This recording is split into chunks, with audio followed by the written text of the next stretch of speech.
देखिए आज जो है हमारे पास में जो टॉपिक है, हमने कल पढ़ा था कि effects of the temperature on the resistance and resistivity.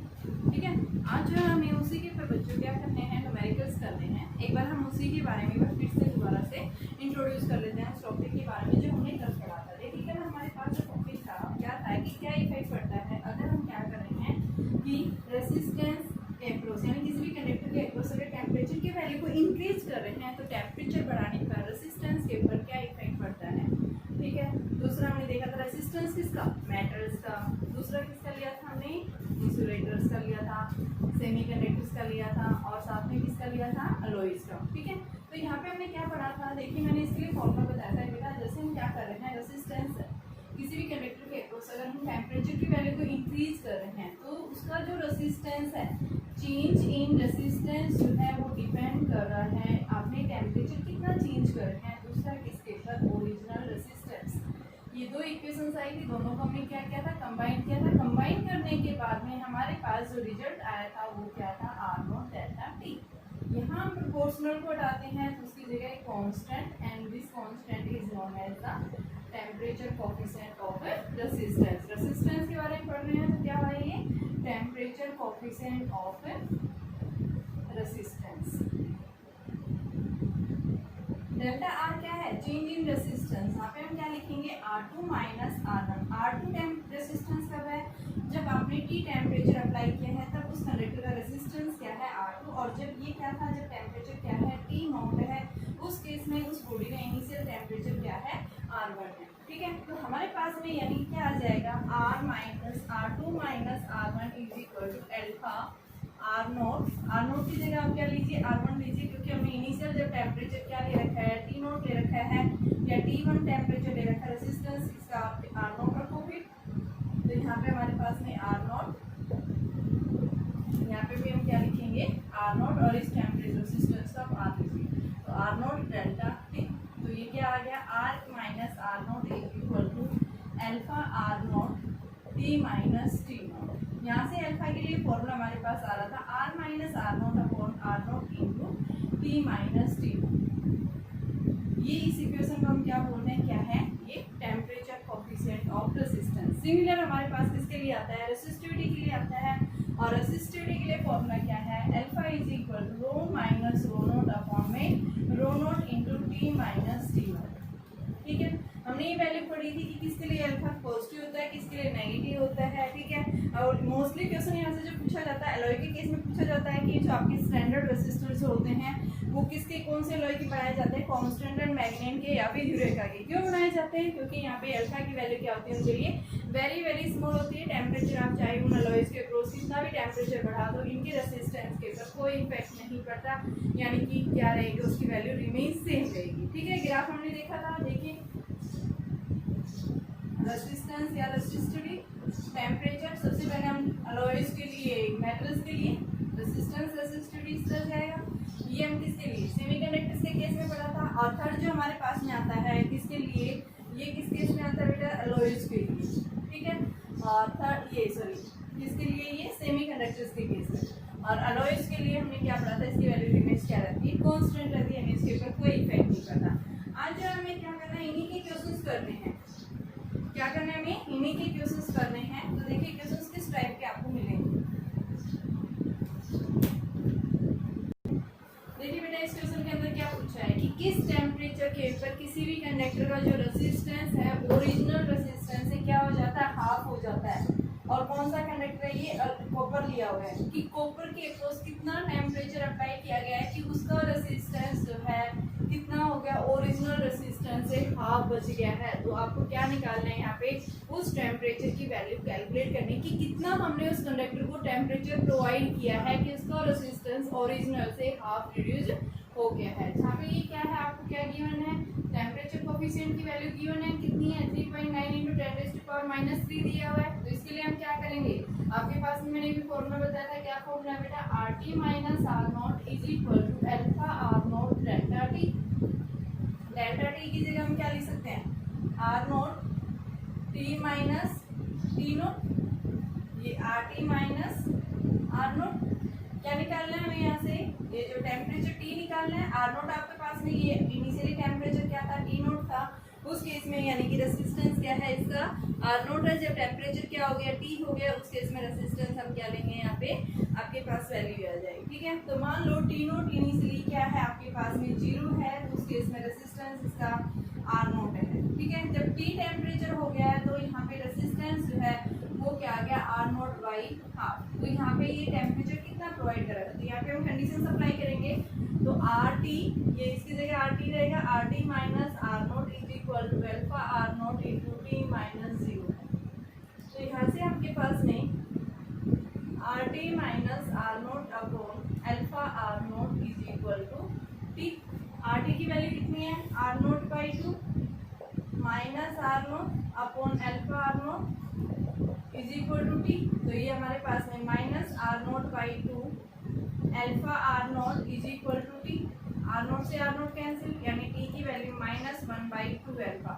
Alpha आपके पास गिवन है, इसकी वैल्यू हम यहाँ पे पुट करेंगे, तो टी की वैल्यू हमारे पास क्या आ जाएगी, -1/2 इंटू अल्फा की वैल्यू 3.9 इंटू 10⁻⁻3। इसको हम कैलकुलेट कर लेंगे, हमारे पास क्या आ जाएगा, ये टेम्परेचर आ जाएगा कि इस टेम्परेचर के ऊपर क्या हो जाता है, उस कंडक्टर का जो रेसिस्टेंस है वो क्या हो जाएगा, हाफ हो जाएगा। ठीक है, और अलग अलग कंडक्टर्स के लिए जो है ये अल्फा की वैल्यू जो है बेटा डिफरेंट होती है, जरूरी नहीं हर में से सेम मिले। ठीक है, अलग अलग कंडक्टर्स के लिए alpha temperature coefficient of resistance की वैल्यू जो होती है वो क्या होती है, डिफरेंट होती है अलग अलग मटेरियल्स के ऊपर। हमारे पास ये क्वेश्चन आ गया, देखिए बेटा क्वेश्चन क्या है आपके पास में, क्या बोला है, हीटिंग एलिमेंट है। जैसे हम बताते हैं टोस्टर है, टोस्टर क्या है, हीटिंग एलिमेंट है, जो किसका बना हुआ है, वो नाइक्रोम का बना हुआ है। यहाँ क्या कह रहा है कि अगर हमने उस हीटिंग एलिमेंट यानी कि इस टोस्टर के अक्रॉस अगर एक स्मॉल करंट पास किया है, तो स्मॉल करंट पास करने पे भी एट रूम टेम्परेचर के ऊपर कितना है बेटा, रूम टेम्परेचर 27 डिग्री सेल्सियस। तो 27 डिग्री सेल्सियस के ऊपर यहाँ पे यानी कि इनिशियल टेम्परेचर जो है टी नॉट वो कितना है, 27 डिग्री सेल्सियस। तो रेसिस्टेंस क्या है इस 27 डिग्री सेल्सियस के ऊपर 75.3 ओम दिया हुआ है, ये मैंने लिख दिया पहले।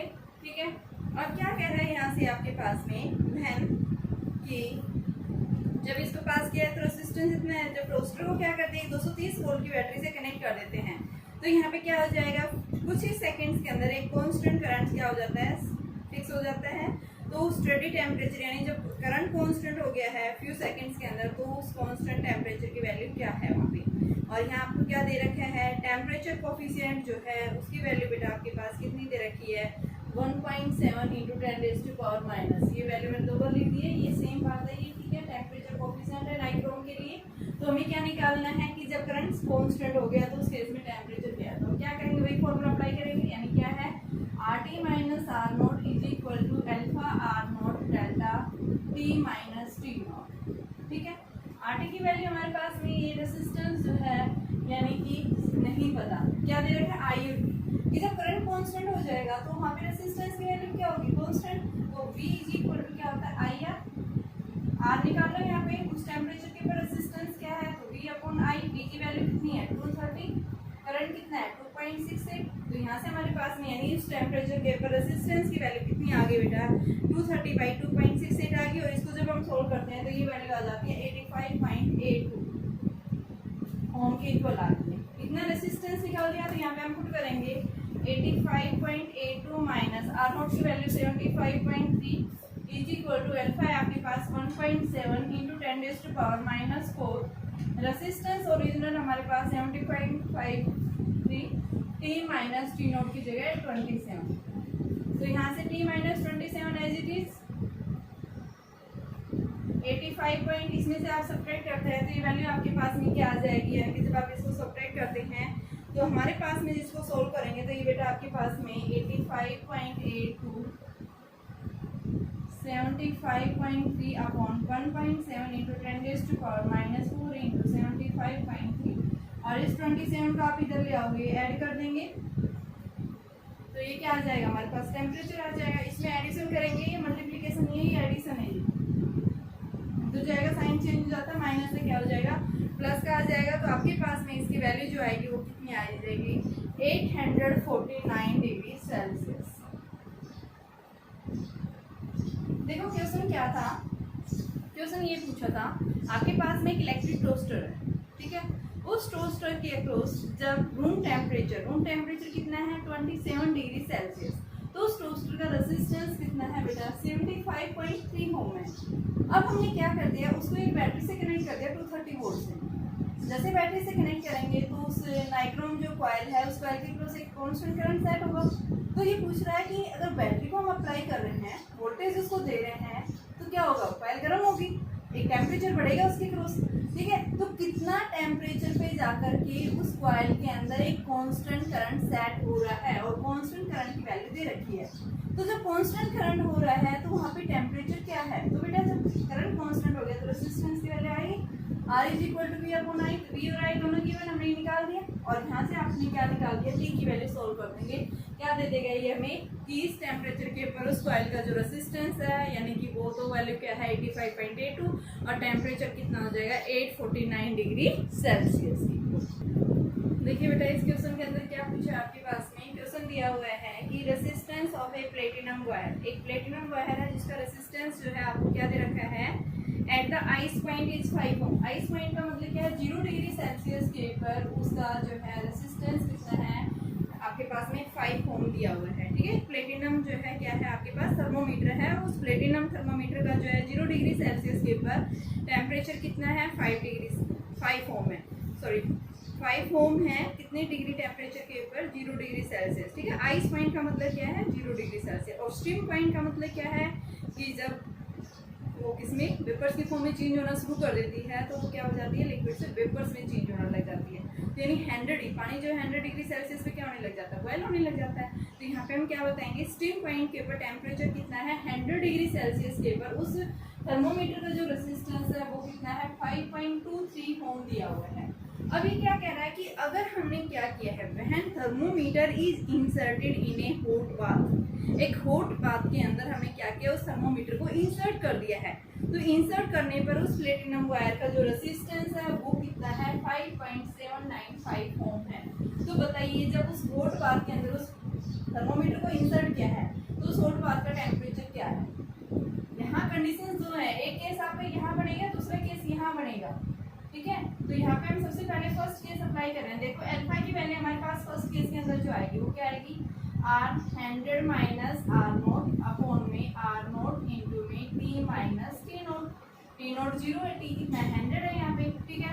आपके पास फर्स्ट केस की बात कर रहे हैं, ठीक है। सेकंड केस क्या कह रहा है आपके पास, यानी कि R0 की वैल्यू इनिशियल टेम्परेचर यानी कि क्या है उसका आइस पॉइंट के ऊपर थी वो पहले, तो आपके पास में R0 जो है वो सेकंड केस में क्या आ जाएगा RT minus R0 upon R0 into में T माइनस 0, ठीक है। T माइनस T0 ले लो यहाँ पे, ये टेम्परेचर अलग है, यहाँ पे रेजिस्टेंस अलग है। अल्फा इज इक्वल टू देखो RT की वैल्यू है कितनी है सेकंड केस में 5.795, R0 आपके पास 5 अपॉन में 5 इंटू में T, और ये क्या है 0, ठीक है।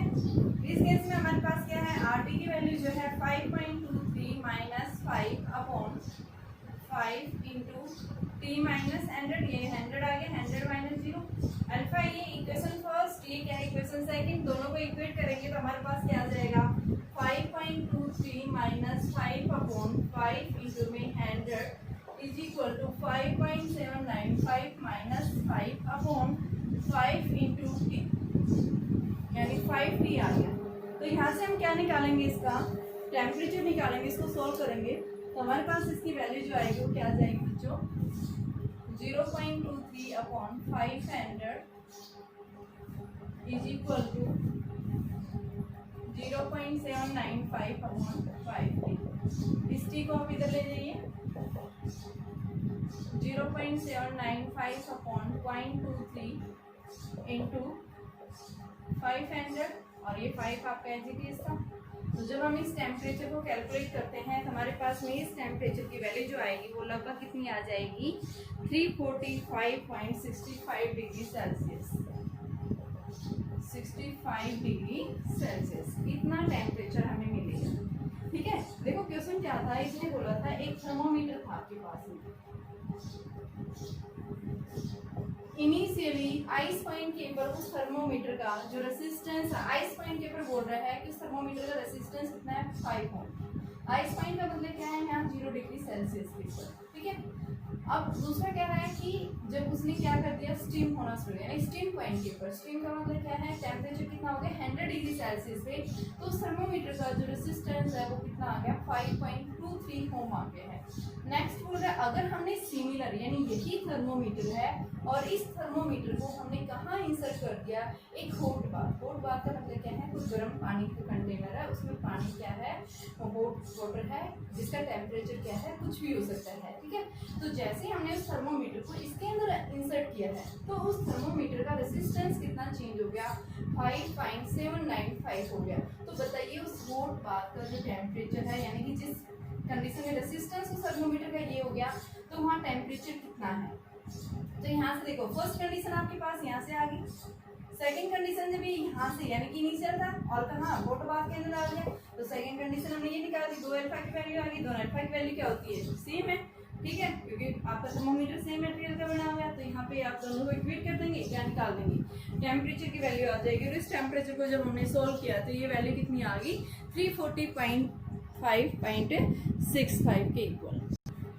देखिए बेटा अभी है आपके पास में next topic, colour code for the carbon resistor.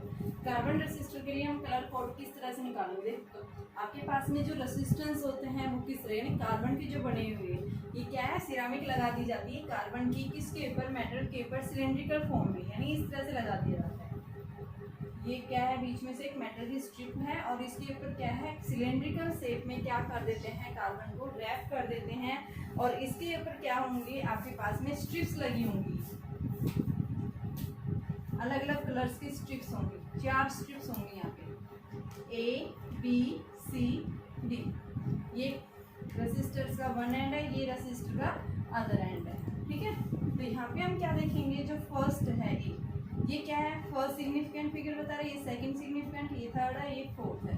अब हम निकालेंगे कैसे, आपके पास में देखो 4 कोड्स दिए होंगे, 4 होंगे, 4 से कम भी हो सकते हैं, 4 से ज़्यादा भी हो सकते हैं, लेकिन आपको क्या करना है यहाँ पे, जब भी हम क्या करते हैं किसी भी कार्बन रेसिस्टर की वैल्यू, कार्बन यानी रेसिस्टेंस की वैल्यू डिटरमाइन करते हैं कार्बन कोड से, तो उसके लिए हम कैसे निकालेंगे। तो देखिए आपके पास में ये जो है फर्स्ट 2 डिजिट्स हमें रेसिस्टेंस देंगे, फर्स्ट डिजिट सेकंड, तो इसको हम क्या लिखते हैं, क्या है ये फर्स्ट डिजिट, ये क्या है सेकंड डिजिट, ये थर्ड, ये fourth, third and fourth digit. First and second digit जो है ये हम क्या देते हैं, कार्बन का वैल्यू देते हैं रेसिस्टेंस की, first and second digit signify resistance value. Third जो आपके पास डिजिट है ये क्या सिग्निफाई करता है, थर्ड डिजिट सिग्निफाई मल्टीप्लायर, उसके मल्टीप्लायर को हम देखेंगे। और जो फोर्थ है, फोर्थ जो डिजिट होगा ये उसके अंदर टॉलरेंस बताएगा कि उसके अंदर कितनी एक्यूरेसी है, आपका जो कार्बन आपके पास जो रेसिस्टेंस आया है उसके अंदर कितनी एक्यूरेसी है, उसको हम क्या बता रहे हैं, क्या है वो उसका टॉलरेंस, यानी उसके अंदर एरर कितना % है, ठीक है। तो ये फोर्थ जो है, फोर्थ डिजिट हमें क्या देता है, गिव्स एक्यूरेसी।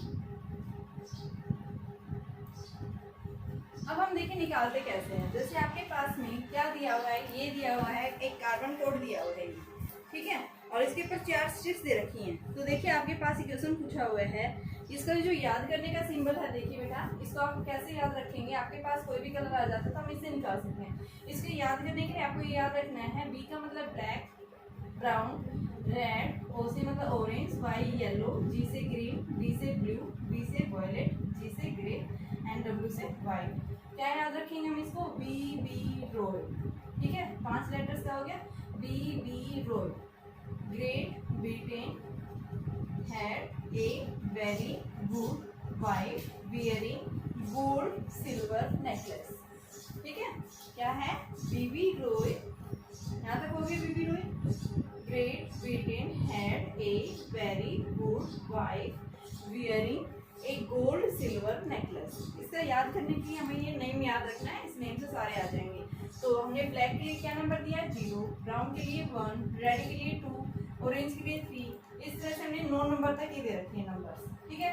फिर हमें मल्टीप्लाई क्या लेना है, देखो जो जीरो है, जैसे यहाँ जीरो है 10 की पावर जीरो, इसको टाइम्स की फॉर्म में लिख देंगे, 10 की पावर 1, 10 की पावर 2, 10 की पावर 3, ठीक है। अब हम इसकी वैल्यू कैसे निकालते हैं, देखिए हमारे पास क्वेश्चन दिया हुआ है, मैं उस क्वेश्चन से निकाल रही हूँ। आपके पास क्वेश्चन दिया हुआ है कि आपके पास जो फर्स्ट स्ट्रिप है एक कार्बन रेसिस्टर की कैसी है, येलो, और सेकेंड स्ट्रिप जो है वो कैसी है, रेड। यानी कि जो फर्स्ट स्ट्रिप है, फर्स्ट स्ट्रिप कैसी है, येलो, सेकेंड रेड, थर्ड हमारे पास में कैसी दे रखी है, थर्ड स्ट्रिप की वैल्यू बता रखी है यहाँ पे ऑरेंज, और फोर्थ गोल्ड है, थर्ड ऑरेंज एंड फोर्थ जो है वो गोल्ड। तो फोर्थ को मैंने बताया था किसके लिए, ये एक्यूरेसी उसके अंदर क्या बताता है, हमें टॉलरेंस की सिग्निफाई करता है। तो अब हम कैसे देखेंगे, देखो मैंने क्या बताया, फर्स्ट 2 डिजिट्स जो होते हैं, ये फर्स्ट 2 डिजिट्स हमें क्या देते हैं, रेसिस्टेंस की वैल्यू देंगे। तो देखो आपके पास में जो पहला कलर है, कैसा कलर दे रखा है, येलो, येलो के सामने देखो कौन कितना नंबर दे रखा है,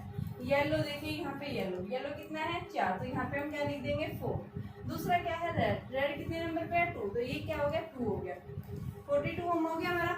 अब उसके बाद में थर्ड नंबर हम क्या लिखते हैं, मल्टीप्लायर, ठीक है। तो आपके पास में थर्ड नंबर क्या है, ऑरेंज, ऑरेंज के ऊपर देखो ऑरेंज है, इसके ऊपर मल्टीप्लायर यानी 10 की पावर 3 गुना में 10 की पावर 3, और क्या है फोर्थ गोल्ड, तो प्लस माइनस, क्योंकि एरर जो है वो पॉजिटिव भी हो सकता है और नेगेटिव भी, तो हम क्या सा लेंगे, ये प्लस माइनस लेंगे, और कैसा लिखेंगे 5%। तो ये हमारे पास में क्या आ गया, 42 into 10 raised to power 3 plus minus 5%, यानी कि इतना हमारे पास में क्या आ गया, ये रेजिस्टेंस। और ये 42 हो गया, यानी बहुत ज़्यादा हो गया, तो हम क्या करेंगे, इसको इस तरह से हम लिख सकते हैं डेसिमल की फॉर्म में, यानी मैंने क्या किया, 10 से मल्टीप्लाई कर दिया, 10 से डिवाइड कर दिया, into 10 raised to power 3 plus minus 5%। तो आपके पास बेटा ये कितना आ गया, 4.2 into 10 raised to power 4 plus minus 5%। Decimal की फॉर्म में लेंगे, क्योंकि ये जो आपके पास कार्बन रेसिस्टर्स होते हैं इनकी वैल्यू फ्रैक्शनल यानी स्मॉल ही वैल्यू होती है, फ्रैक्शनल्स की फॉर्म से में आती है, ठीक है। तो कार्बन कोड से यानी इस तरह से हम कोड से क्या निकाल सकते हैं, रेसिस्टेंस की वैल्यू निकाल सकते हैं। आपके पास कई बार ऐसा होता है कि किसी रेसिस्टेंस, किसी जो आपके पास में कुछ कार्बन रेसिस्टर ऐसे होते हैं जिसके अंदर फोर्थ डिजिट नहीं दिया होता, जिसके अंदर फोर्थ डिजिट नहीं दिया हुआ, तो आप वहाँ एक्यूरेसी यानी उसके अंदर एरर आप कितना बताएंगे, प्लस माइनस 20% शो करेंगे इसके अंदर, ठीक है। अगर एक्यूरेसी नहीं दी हुई, आपके पास नंबर नहीं दिया हुआ, ठीक है, ये मैंने तो ठीक है नहीं दिया हुआ, तो हम प्लस माइनस 20% लगा देंगे उसमें। जैसे आपके पास दिया हुआ है 2.4 into 10 raised to power 6, 2.4 into 10 raised to power 6 plus minus 5%। बताइए इसके कलर कोड्स निकालिए। तो देखो आप यहाँ से इसको सबसे पहले हम कैसे लिखेंगे, 2.4 यानी 24 into 10 raised to power 5 plus minus 5% लिख दिया हमने। फर्स्ट कलर देखिए, फर्स्ट क्या है 2 डिजिट्स, फर्स्ट डिजिट यानी कैसा कलर है, 2 किसके लिए है, रेड। तो फर्स्ट जो आपके पास स्ट्रिप होगी, colour of first strip is कैसी है, रेड है। सेकंड 4 नंबर पे है, तो यानी कौन सा हो गया, येलो। मल्टीप्लायर कितना है, 10 रेज़्ड टू पावर 5 किसके लिए हो गया, ये थर्ड स्ट्रिप यानी कैसी होगी आपकी, ग्रीन होगी थर्ड स्ट्रिप। एंड फोर्थ जो है इसमें प्लस माइनस 5 है, तो यानी गोल्ड है ये, ठीक है। तो इस तरह से हम कलर कोड भी निकाल सकते हैं, और आपके पास रेसिस्टेंस, अगर कलर कोड दे रखा है तो हम रेसिस्टेंस निकाल सकते हैं, और अगर आपके पास रेसिस्टेंस दे रखा है तो हम उस कार्बन रेसिस्टर का क्या निकाल सकते हैं, कलर कोड डिटरमाइन कर सकते हैं, ठीक है। तो इस तरह से हम क्या निकालते हैं, रेसिस्टेंस की वैल्यू को डिटरमाइन करते हैं। देखिए बेटा नेक्स्ट टॉपिक आता है आपके पास में कॉम्बिनेशन ऑफ रेसिस्टेंसेस। हम रेसिस्टेंसेस का कॉम्बिनेशन कैसे करेंगे, देखिए जैसे हमने पीछे पढ़ा था फर्स्ट यूनिट के अंदर कॉम्बिनेशन ऑफ कैपेसिटेंस पढ़ा था हमने। कैपेसिटेंस की वैल्यू को इंक्रीज करने के लिए या डिक्रीज करने के लिए हम किसी भी सर्किट के अंदर जब भी कैपेसिटर का क्या लेते हैं, कॉम्बिनेशन लेते हैं, तो हम उसको 2 तरह से क्या लेते हैं, कॉम्बिनेशन लेते हैं। फर्स्ट हमारे पास में क्या होता है सीरीज, सेकंड हम किस में लेते हैं, पैरेलल में। सिमिलर हम क्या करेंगे यहाँ पे भी, जब आप क्या ले रहे हैं किसी भी सर्किट के अंदर जब रेसिस्टेंसेस कनेक्ट कर रहे हैं, तो यहाँ पे हमारे पास में भी क्या होगा, 2 तरह के कॉम्बिनेशन हम यूज करेंगे। फर्स्ट कैसा होगा आपके पास में सीरीज होगा, सेकंड कैसा होगा पैरेलल कॉम्बिनेशन होगा। तो सीरीज और पैरेलल कॉम्बिनेशन कब लेते हैं, तो देखिए सीरीज के केस में हम बताते हैं सीरीज कॉम्बिनेशन हम कब यूज करते हैं, जब हमें क्या करना है नेट रेसिस्टेंस की वैल्यू को इंक्रीज करना है। ठीक है, यानी कि आप मान लो कि सीरीज में कब कहते हैं, मान लो आपके पास में एक रेसिस्टेंस है, अगर हमने क्या किया दूसरे वायर को इसके साथ में कनेक्ट कर दिया एक ही लाइन से, इसी के साथ तीसरा कनेक्ट कर दिया, इसी के साथ चौथा कनेक्ट कर दिया, यानी one end of the resistor is connected with the other and of the conductor. ठीक है, ये कंडक्टर है, कंडक्टर का रेसिस्टेंस मान लो कितना है R1, इसका कितना है R2, इसका कितना है R3, इसका कितना है R4, यानी one end of the conductor is connected with the other and of the connected in A line. ठीक है, इन एक सीक्वेंस, एक पर्टिकुलर सीक्वेंस के अंदर हम इनको क्या कर रहे हैं कनेक्ट कर रहे हैं, तो हमारे पास में क्या फॉर्म होगा, ये एक कॉम्बिनेशन फॉर्म होगा। और इस तरह के कॉम्बिनेशन को हम क्या कहते हैं, क्या है ये हमारे पास में सीरीज के अंदर है। ठीक है, अगर हम क्या करते हैं इस तरह के कॉम्बिनेशन को, अगर हमने बाहर से एक एक्सटर्नल बैटरी अप्लाई कर दी, मान लो ये बैटरी हमने 20 वोल्ट की बैटरी कनेक्ट कर दी इसके अंदर, तो बैटरी लगाते ही क्या होगा, यहाँ पे करंट जाएगा इसके अंदर, तो इस वायर के थ्रू क्या होगा करंट पास होगा। ठीक है, और यहाँ पे जो है हर एक रेजिस्टेंस के अक्रॉस क्या होगा कि करंट की वैल्यू क्या आएगी, पोटेंशियल क्या होगा। तो देखिए सबसे पहले आपने याद रखना है, जब भी हम क्या पढ़ रहे हैं इन केस ऑफ सीरीज की बात कर रहे हैं, इन केस ऑफ सीरीज, तो सीरीज के केस में हम क्या बताते हैं, जब भी आपके पास में दो या दो से अधिक रेसिस्टेंसेज अगर आपने सीरीज में कनेक्ट कर रखे हैं, तो सीरीज के केस में हर एक रेसिस्टर के अक्रॉस जो है करंट की वैल्यू क्या रहेगी, सेम रहेगी। करंट क्या रहेगा इनके अक्रॉस, सेम रहेगा, बट पोटेंशियल जो है वो क्या हो जाती है डिवाइड। फर्स्ट रेसिस्टर के अक्रॉस V1, सेकंड के अक्रॉस V2, थर्ड के अक्रॉस V3 एंड फोर्थ के अक्रॉस V4। ठीक है, तो नेट हमारे पास में यहाँ पे हम क्या बताएंगे, नेट पोटेंशियल जो आएगा V1 plus V2 plus V3 plus V4। इस सर्किट में नेट पोटेंशियल हमारे पास इसके इक्वल आएगा कि हर एक क्या रेसिस्टर के अक्रॉस कितना पोटेंशियल ड्रॉप हो रहा है।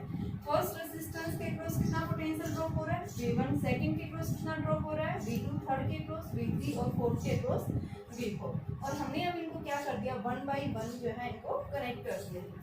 ठीक है, तो यहाँ से देखिए फर्स्ट रेजिस्टेंस के अक्रॉस बेटा पोटेंशियल आई करंट क्या है इनके अक्रॉस सेम है, इधर भी आई करंट क्या जाएगा सेम जाएगा, यहाँ पे भी कितना जा रहा है सेम।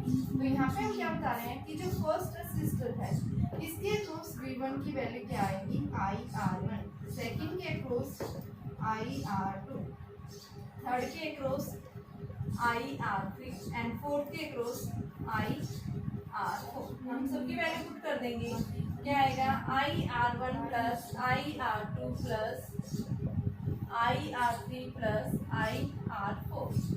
ठीक है, हमारे पास ये आ गया, इसको हमने कॉमन ले लिया I की वैल्यू को, और ये हमारे पास में R1 plus R2 plus R3 plus R4, इसको हमने इक्वेशन नंबर फर्स्ट दे दिया। अब मैंने क्या किया कि जो मेरे पास ये कॉम्बिनेशन है, अगर मैं इसको सिंगल एक रेसिस्टर से रिप्लेस कर दूं और इसका इफेक्ट जो आएगा वो इन सबके कंबाइंड इफेक्ट के इक्वल आएगा। मान लो इसको मैंने RS से रिप्लेस कर दिया और बैटरी वही सेम पोटेंशियल की बैटरी हमने यहाँ कनेक्ट कर रखी है। ठीक है, जो इतना पोटेंशियल यहाँ इस बैटरी इसके अक्रॉस लगा हुआ था रेजिस्टेंस उतना ही है, तो यहाँ पोटेंशियल क्या आ जाएगा IRS, करंट क्या आ जाएगा I जाएगा। ठीक है, इसको इक्वेशन नंबर सेकंड, तो हमने फर्स्ट और सेकंड को कंपेयर करते हैं तो हमारे पास में क्या आ जाती है, from first and second R1 plus R2 plus R3 plus R4 किसके इक्वल आ गए RS। तो याद रखना है जब भी आप क्या ले रहे हैं सीरीज कॉम्बिनेशन ले रहे हैं रेसिस्टेंस इसका, तो इन केस में आप क्या बताएंगे, द फर्स्ट पॉइंट याद रखना है current will be same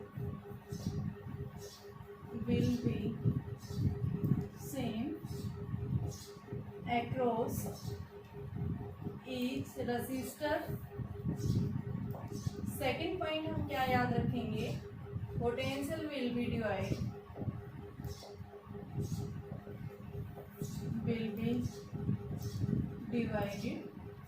third हम क्या याद रखेंगे यहाँ पे इस कॉम्बिनेशन के अक्रॉस कि जब भी आपने क्या कर रखा है दो या दो से अधिक रेसिस्टेंस इसका सीरीज कॉम्बिनेशन लिया हुआ है, उस केस में हम सीरीज कॉम्बिनेशन कब लेते हैं, to increase the resistance in a circuit, to increase resistance in a circuit. और जो इफेक्टिव वैल्यू आती है यहाँ पे नेट इक्विवेलेंट रेजिस्टेंस आता है, वो इंडिविजुअल रेजिस्टेंस है, हमेशा उसकी वैल्यू क्या होगी, लार्जर होगी। ठीक है, अगर मान लो आपने किसी भी सर्किट के अंदर nth रेजिस्टर्स क्या लगा रखे हैं, सीरीज में लगा रखे हैं, तो उन सबका आपके पास में नेट इक्विवेलेंट रेजिस्टेंस जो आएगा वो किसके इक्वल आ जाएगा, n टाइम्स ऑफ r के इक्वल आ जाएगा। ठीक है बच्चों, तो ये ध्यान रखना, आपने सीरीज में ले रहे हैं तो आपने किस तरह से देखना है। सीरीज में कब कहते हैं, यानी जब one end of the conductor is connected with the other and of the connected and, यानी उनकी लेंथ क्या होगी, बढ़ती जा रही है। लेंथ जितनी ज्यादा बढ़ेगी रेजिस्टेंस भी क्या होगा, उतना ही ज्यादा इंक्रीज होगा, जो क्या करेगा, करंट के मोशन को उतना ही ज्यादा अपोजिशन ऑफर करेगा। ठीक है, देखिए बेटा अभी सेकंड आता है हमारे पास में combination of resistances in parallel. अगर हम रेजिस्टेंसेस का कॉम्बिनेशन किसमें ले रखा है, पैरेलल में ले रखा है, तो हमारे पास इक्विवेलेंट क्या आएगा। देखो मान लो आपके पास में 3 रेजिस्टेंस हैं, एक रेजिस्टेंस, दूसरा एंड तीसरा। ये 3 रेजिस्टेंस है R1, R2, R3। इन तीनों को हमने क्या कर दिया, एक बैटरी से कनेक्ट कर दिया। तीनों के एंड्स हमें कॉमन दे रखे हैं, यानी ये वाला एंड इधर से सेकंड के फर्स्ट से, थर्ड के फर्स्ट से कनेक्टेड है, सेकंड एंड दूसरे के एंड से, थर्ड के एंड से। यानी इस तरह का जो कॉम्बिनेशन होता है उसको हम क्या बोलते हैं, पैरेलल कॉम्बिनेशन। यानी पैरेलल कॉम्बिनेशन आप क्या बताएंगे कि one end of the resistor is connected with the other end, यानी कि फर्स्ट इन सबके एंड्स क्या है, कॉमन है। ठीक है, ये सारे वन वन और ये सेकंड सेकंड। ठीक है, तो इसको हम क्या कहते हैं, पैरेलल कॉम्बिनेशन। तो यहाँ पे आपके पास में पैरेलल कॉम्बिनेशन, जैसे बैटरी से कनेक्ट कर देते हैं, तो इन हर एक रेजिस्टर के अक्रॉस पोटेंशियल क्या रहेगी, सेम रहेगी, लेकिन करंट क्या हो जाएगा, डिवाइड। ये I3, I2 एंड I4, और यहाँ से जाते ही निकलते ही फिर से I1 की फॉर्म में बाहर आ जाएगा। ठीक है, तो यहाँ पे हम क्या बताएंगे, जब भी हम क्या कर रहे हैं, a large number of resistors को हम पैरेलल में ले रहे हैं, तो हम क्या बताएंगे, हर एक रेजिस्टेंस के अक्रॉस जो है पोटेंशियल क्या रहेगी, सेम रहेगा, बट करंट जो है वो क्या हो जाएगा, डिवाइड हो जाएगा। तो नेट करंट हमारे पास इस सर्किट में जो आएगा किसके equal, I1 plus I2 plus I3। ठीक है, तो यहाँ से I1 क्या आ जाएगा, V/R1, I2 क्या आ जाएगा, V/R2, I3 क्या आ जाएगा, V/R3। तो V इंटू में 1/R1 plus 1/R2 plus 1/R। इस तरह से हम क्या ले लेंगे, ये नेट हमारे पास ये इक्वेशन नंबर फर्स्ट। अगर हम इसी सर्किट को एक इक्विवेलेंट से रिप्लेस कर दें, इन सबका जो है आपके पास में रेजिस्टेंस एक सिंगल रेजिस्टर से रिप्लेस कर दिया, वो कंबाइंड इफेक्ट दे रहे हैं इन सबके इक्वल। V वोल्ट बैटरी लगा दी, तो यहाँ पे I इज इक्वल टू क्या आ गया, V/RS, इक्वेशन सेकंड। ठीक है, comparing 1 and 2, 1 and 2 we get क्या आ जाएगा बेटा, 1/R1 plus 1/R2 plus 1/R3 is equal to 1/RS। तो इस तरह से हमारे पास क्या आता है, जब भी आपके पास में a large number of resistors अगर किसमें है, पैरेलल में है, तो हम क्या बताएंगे, हमारे पास में उनका नेट इक्विवेलेंट रेजिस्टेंस जो है क्या आ जाएगा, इसके इक्वल आ जाएगा। ठीक है, और यहाँ पे हम पैरेलल कॉम्बिनेशन कब लेते हैं, to reduce the value of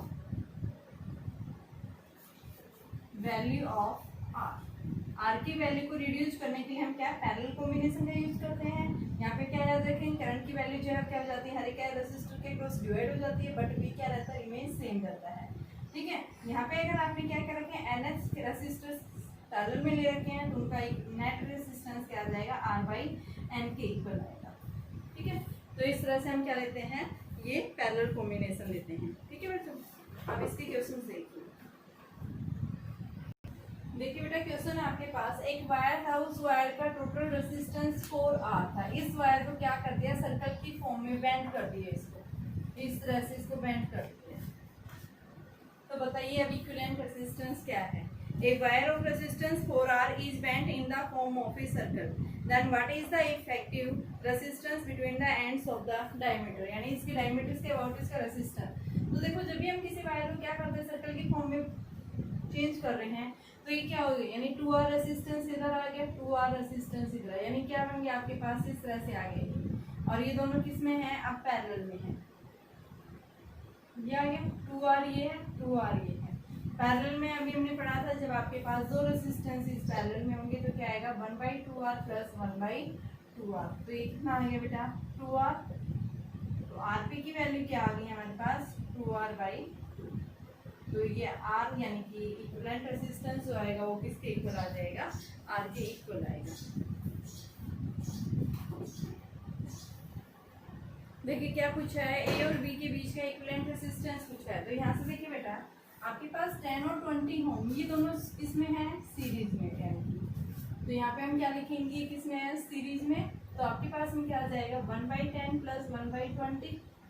LCM कितना आ गया 20, तो 2 + 1 यानी 3/20। और यहाँ पे आपके पास में 1/RS था ये, तो RS की वैल्यू 20/3। तो इसको हम रिप्लेस कर देंगे, यानी इस तरह से ए और बी के बीच का निकालना है। बी कितना है हमारा, ये 60 ओम, ये ए पॉइंट है, ये क्या है बी पॉइंट है। हमें क्या निकालना है, इन दोनों के बीच का रेसिस्टेंस निकालना है। तो यहाँ से आपके पास में दूसरा जो रेसिस्टेंस है वो कितना दिया हुआ है 20/3, ठीक है। तो ये दोनों आप किस में पैरेलल में, तो पैरेलल में आपके पास में आप यहाँ देखिए बेटा सीरीज में था ये, हमने उल्टा ले लिया। सीरीज में हमारे पास में क्या होता है 10 + 20। रेसिस्टर का केस पढ़ रहे हैं हम, कैपेसिटर में उल्टा करते हैं। तो ये कितना आ गया 30 आ गया। और यहाँ से आपके पास 30 और 60 किस में पैरेलल में, तो 1/RP = 1/30 + 1/60। तो ये कितना आ गया 60, 2 + 1 तो 3/60। तो आरपी की वैल्यू कितनी आ गई, नेट इक्विवेलेंट रेजिस्टेंस 20 आ गया आपके पास, ठीक है 20 ओम। तो इस तरह से हम क्या निकालते हैं, इक्विवेलेंट निकालते हैं।